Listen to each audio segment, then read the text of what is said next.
इस वीडियो में हम लोग सॉल्व करेंगे एक्सरसाइज 6.1 का एनसीईआरटी की बुक का question number 3। The radius of circle is increasing uniformly at rate of 3 centimetre पर सेकेंड। रेडियस बदल रहा है सर्कल का 3 सेंटीमीटर पर सेकेंड के रेट से। Find the rate at which the area of circle is increasing when the radius is 10 centimetre. देखिए जो सर्कल है उसका रेडियस अगर आर है तो सरकमफ्रेंस होता है 2 पाई आर, एरिया होता है पाई आर स्क्वायर। इस क्वेश्चन में रेडियस बदल रहा है, यानी रेडियस क्या है? वेरिएबल है, बदलने वाली चीज है।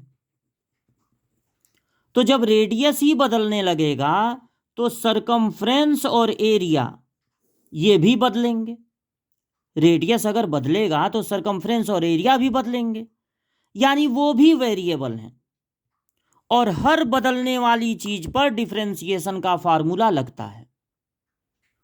रेडियस ऑफ सर्कल यानी कि रेडियस बदल रहा है with respect to time. Second में क्या होता है? टाइम। तो dr बाई डी टी है 3 सेंटीमीटर पर सेकेंड।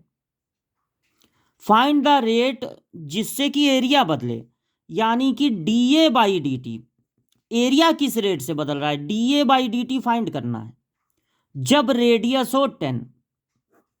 जब रेडियस 10 हो तब ये देखना है कि एरिया आप किस रेट से बदलेगा।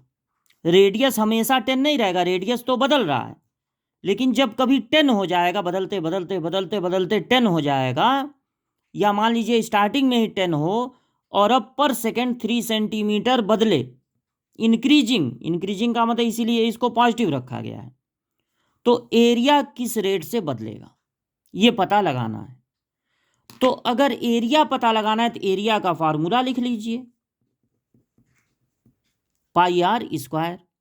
और अब इसका डिफरेंशिएशन करेंगे with respect to T, time, क्योंकि यहां पर dr by D T given है, dA बाई डी टी पूछा गया है।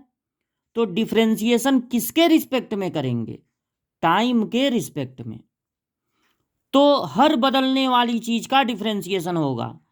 ए का डिफरेंशिएशन होगा dA बाई डी टी। पाई तो कांस्टेंट है, लेकिन ये टर्म नहीं कांस्टेंट है। यहां भले ही आर है, एक्स नहीं है, वाई नहीं है, लेकिन ये कांस्टेंट टर्म नहीं है, क्योंकि इस क्वेश्चन में आर बदल रहा है, वेरिएबल है। तो ये पाई ऐसे ही नोट हो जाएगा क्योंकि वेरिएबल के साथ है। आर स्क्वायर को ऐसे ही नहीं नोट कर सकते हैं, ये कांस्टेंट नहीं है कि ऐसे ही नोट हो जाएगा या डिफरेंशिएशन 0 हो जाएगा। इस पे डिफरेंशिएशन का फार्मूला लगेगा क्योंकि ये बदलने वाली चीज है, पावर से इंटू पावर एक कम। लेकिन फार्मूला तो लगाना था टी पे, लगा दिए आर पे। लगाना जरूरी था क्योंकि वेरिएबल है, वेरिएबल पे तो लगेगा ही, बट लगाना था टी पे, लगा दिए आर पे। तो थोड़ी पेनाल्टी देनी पड़ेगी, आर का डिफरेंशिएशन करना पड़ेगा विथ रिस्पेक्ट टू टी।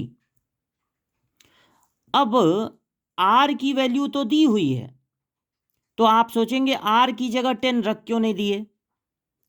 अगर आर की वैल्यू 10 जरूर है, लेकिन आर बदलने वाली चीज है।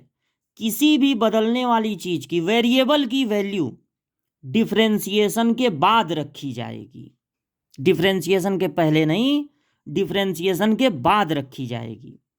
तो ये हो गया 2 पाई आर, आर की वैल्यू अब रख दे रहे हैं, आर की जगह 10, और dr by D T, dr by D T भी देखिए दिया है 3।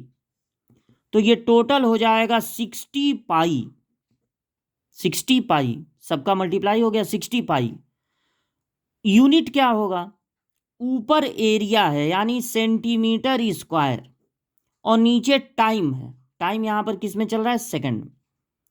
तो एरिया किस रेट से बदलेगा? 60 पाई सेंटीमीटर स्क्वायर पर सेकंड।